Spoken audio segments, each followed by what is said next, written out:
Sunset Boulevard. The past lives here. In the studio sound stages and movie palaces, in the stately mansions of Movieland royalty, a glittering ribbon of dreams, a fantasy of light and shadow. Yes, Hollywood has its dark side too. Consider the Hollywood Tower Hotel, a legendary fallen star. Its elegant silhouette casts a shadow that stretches to us across the generations. What dark secrets lie beyond its doors, in the dusty hallways, the empty rooms?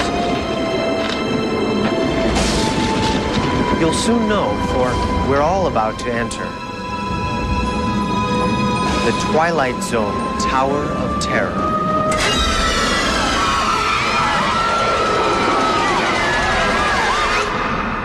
Hi, I'm Kirk Cameron, and this isn't Hollywood. It's the Disney MGM Studios at Walt Disney World in Florida. I'm here to check out Disney's newest, fastest, strangest thrill ride, the Twilight Zone Tower of Terror. The Twilight Zone. Na, na, na, na, na, na, na. I just love that show, and the Disney people have just opened a brand new attraction. It's a white-knuckle screamer that throws the doors of the fifth dimension wide open, and it drops you like a rock from the 13th floor straight into your worst nightmare. The whole thing is set up like an episode of The Twilight Zone, only this time, you're the star. I absolutely love it, and I'm going to show you how they did it.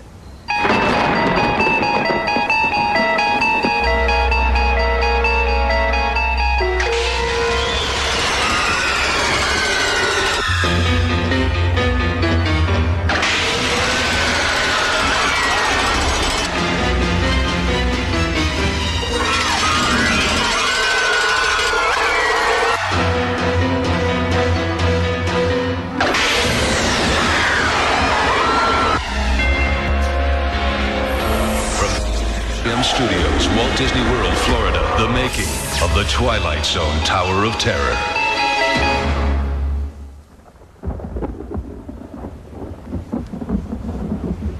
Wow, look at this. This is amazing.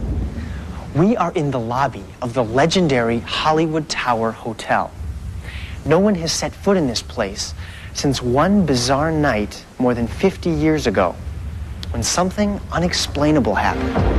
It was way back in 1939, back when Hollywood was really something to sing hooray about. It was the golden age when Tinseltown worked hard and partied even harder. It was the year of some of Filmland's greatest classics, like Wuthering Heights, Gone with the Wind, and The Wizard of Oz. The film community lived the good life.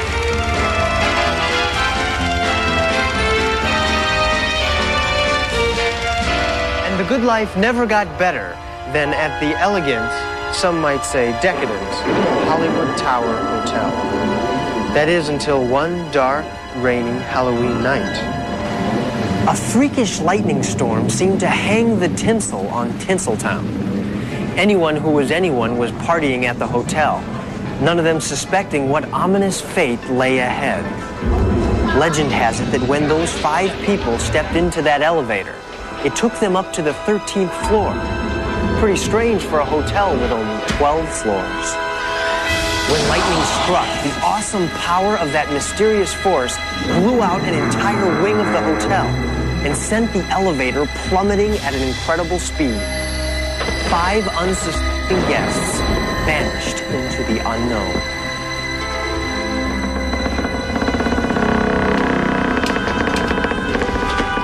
Somewhere along the way, those 5 unfortunate souls left the elevator and entered the Twilight Zone.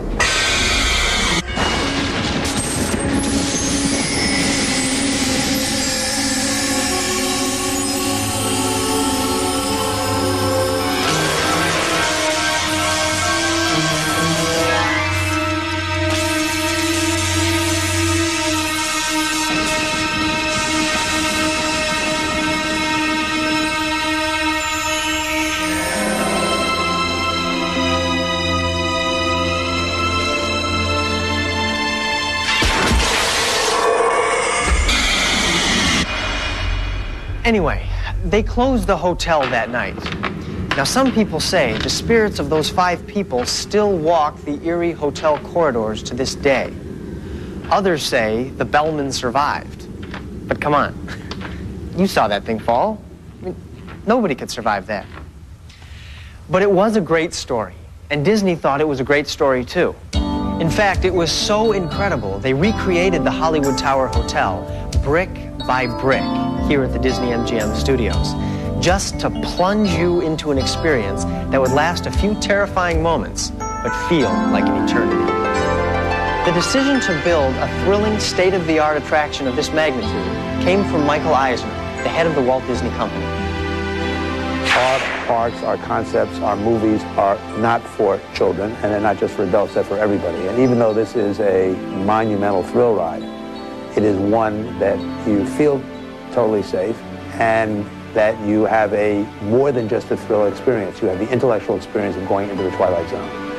An attraction like the Twilight Zone Tower of Terror doesn't just appear from out of nowhere. There's a large group of talented, dedicated people whose job it is to come up with rides and attractions that are more thrilling, terrifying, bigger, faster, scarier than any others in the entire world. They let their imaginations run free and test their engineering skills to the limits. That's actually how they got their name. You see, they took the words imagination and engineering and combined them to form one easy-to-remember word. Engine-imager-ations. Image engineer-ators. Asian imaginations. Imagineers. This very special group bears the Disney name. That's a lot to live up to. Walt Disney Imagineering has a long tradition of combining thrilling rides with story and drama. Space Mountain, an incredible race through the galaxy. Star Tours, a zoom through space on a runaway star speeder. And on Splash Mountain, you hold on for dear life as you ride a log flume down a raging river. Now, to create a great attraction, Disney's Imagineers needed a great idea. One way of looking at a blank piece of paper is it's the most frightening thing in the world because there's nothing on it. You have to put a mark on it. Another way, and the way we try to get people to think around Imagineering, is that a blank piece of paper is the most exciting thing in the world because there's nothing on it. And you can let your imagination fly in any direction. And that's what happened with the Tower of Terror. Once we really honed in on how we were going to do this attraction, and then came up with the idea of linking it to Rod Serling's great stories, The Twilight Zone.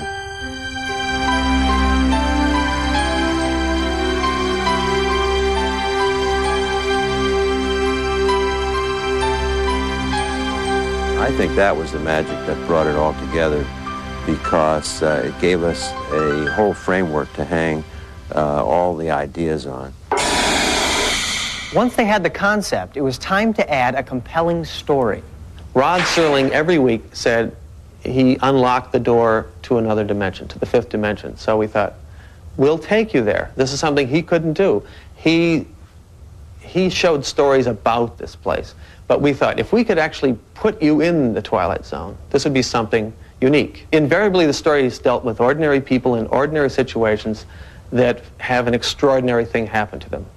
So this idea of walking into a hotel and confronting an elevator that takes you to another dimension, that's the twist that provides us a doorway into the Twilight Zone. We also know that most of the people visiting the Disney MGM Studios are staying in the hotels and facing elevators and having this experience every day. So we wanted to twist that little common experience of theirs, a device known to be used on the Twilight Zone, and make that the basis, the starting point of this supernatural story. So it just fits in so nicely with the themes that Rod Serling dealt with consistently. Now, after you've got your story, you want to bring it to life, give it some soul and energy, and see what you're getting into. Now, that's where the storyboard artists come in. They are the middlemen between legend and execution. My job here at Imagineering is a show designer. And what we do mostly are drawings, paintings, storyboards, models. whatever it takes to get the concept and communicate it across. The creative team in the beginning of Tower of Terror had dozens of brainstorming sessions. During those sessions, when we're talking and having discussions, I'm sitting with a sketch pad making roughies, trying to bounce these ideas back off visually to the people at the table and to put it in a form that is a shorthand, a visual shorthand that we can reference later.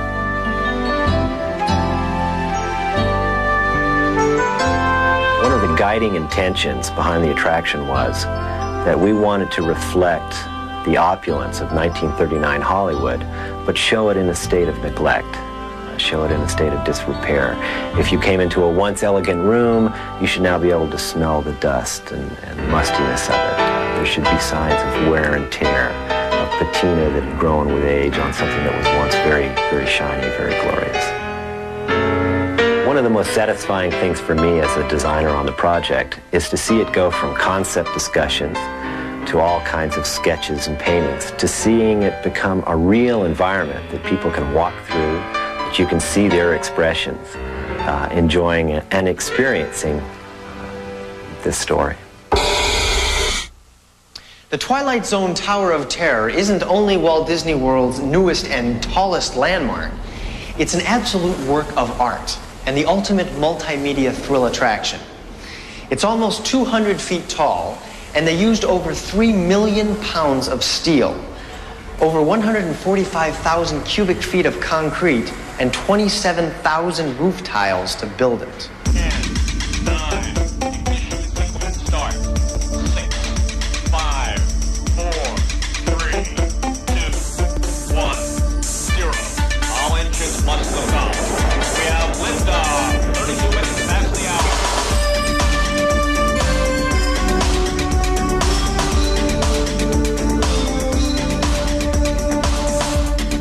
The biggest challenge we had on this project was developing an attraction that was going to push the technological limits of what we know as the attraction business today.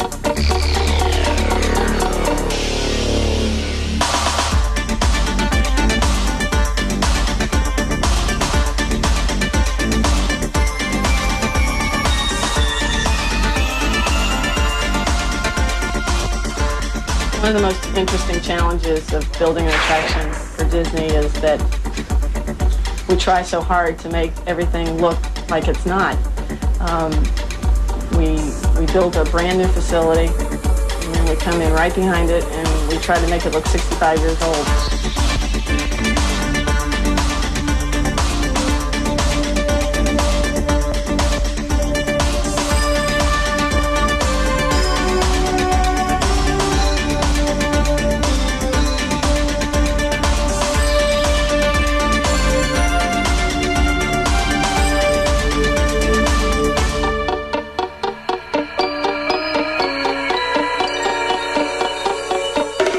The Disney prop department and set dressers made everything look just like it did the last night this hotel was open.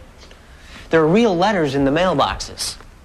Did you know that in 1939 a stamp was only 2 cents?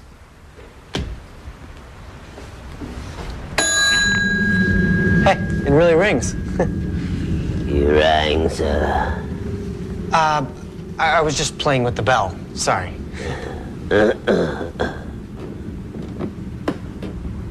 That couldn't be the same bellman that...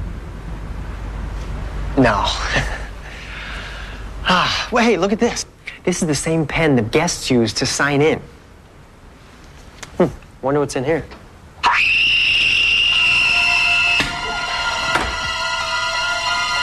This place is really starting to spook me.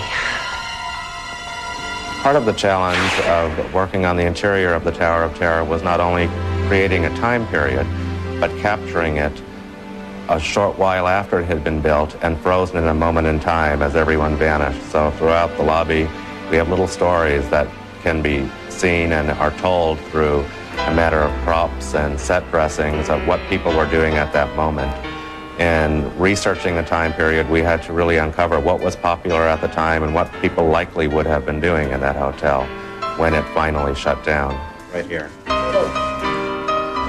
See how it's set up? What we're trying to capture in this scene is a mahjong game in progress, which was very popular at the time.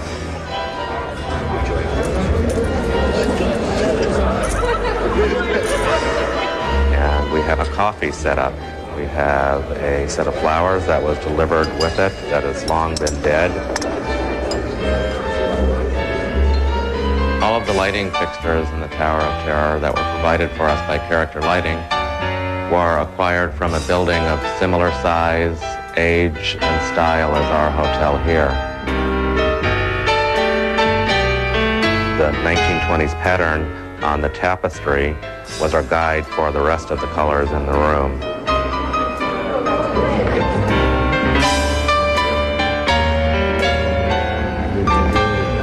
At the end of the sofa, we had a visitor in from France with his French-English translation book for some of the harder words in his New American newspaper. There was a lot of activity that last day in 1939. We had a very wealthy person checking in at the time with a very swank set of luggage. He has just signed in the registration book and is now leaving a note at the registration desk telling of a friend arriving later and to please hold their room.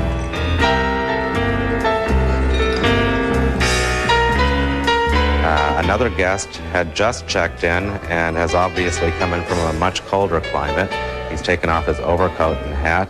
He's already received his key and newspaper in the hotel, has filled out his Hollywood postcards to send off to others out of town. In this scene, we've created the following story. It's a couple having their last bottle of champagne in the tower before the incident. You can see where she was sitting down. She has laid down her purse and gloves and neatly folded her napkin, and although her champagne glass is dry, she still has lipstick on her glass. And where he was sitting, he just sort of wrinkled his napkin and tossed it on the table.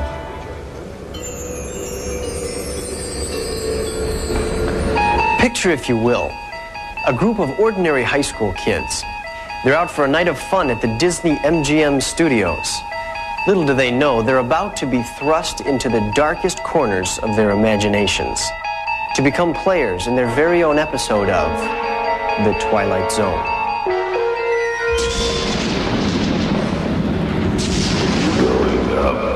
Like all those brave enough to enter the Twilight Zone Tower of Terror, these guests will be retracing the footsteps of those fateful five who disappeared long, long ago. But beware. Once those doors close, there's no escape except through the fifth dimension.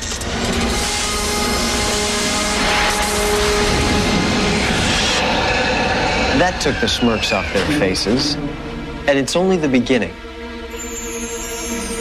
It's a long way down, but they'll be all right. That thing was just inspected in 1939.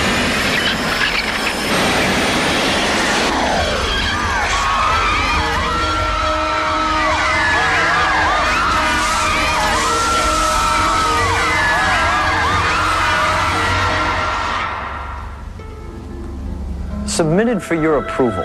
Back in 1939, 5 people took this same elevator and were never heard from again. But of course, that's just a silly legend. I can't wait to talk to these guys and ask them what they thought.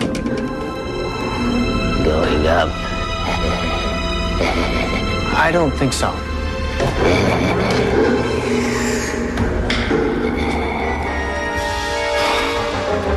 In this business, to take 4.5 or 5 years of your life and to start with it may just be a line or it may be a sketch, and then 4.5 or 5 years later to find people laughing and screaming and yelling and saying, wow, that was fabulous, that was worth traveling from Ohio just for that. And I think that's the satisfaction that most of us live for. Though one of our goals was to make this ride a scary ride, we wanted to stay true to the spirit of the Twilight Zone. And in keeping with that, we wanted also to have a sense of wonder, a sense of mystery to it, as opposed to just horror. Just as a thunderstorm can be very frightening and disquieting, it also has a sense of mysterious beauty to it as well, and we wanted the guest to walk away with that. So we have salted throughout the attraction very subtle references, sometimes not so subtle references, to episodes of the Twilight Zone TV series. We acknowledge the immense debt that we owe to Rod Serling and the Twilight Zone and the people who created it for providing us with this wonderful mood and this wonderful story. So we wanted to sort of pay homage to that. And I think after repeated viewings of the attraction, you may start to find little mementos of your favorite episode somewhere in the attraction.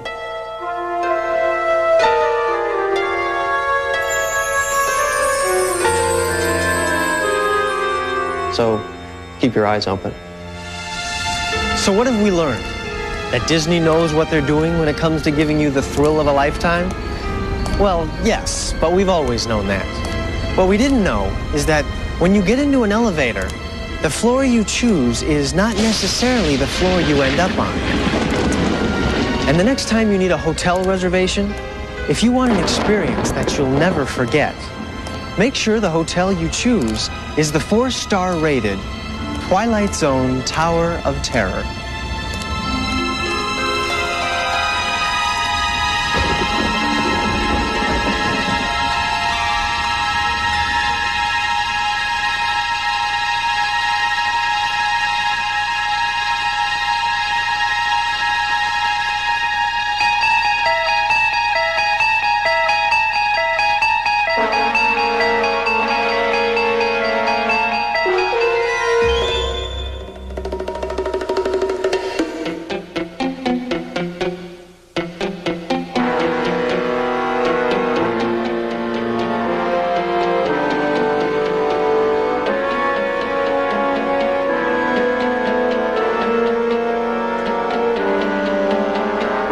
Production vehicles provided by National Car Rental, the official car rental company of the Walt Disney World Resort. Green means go.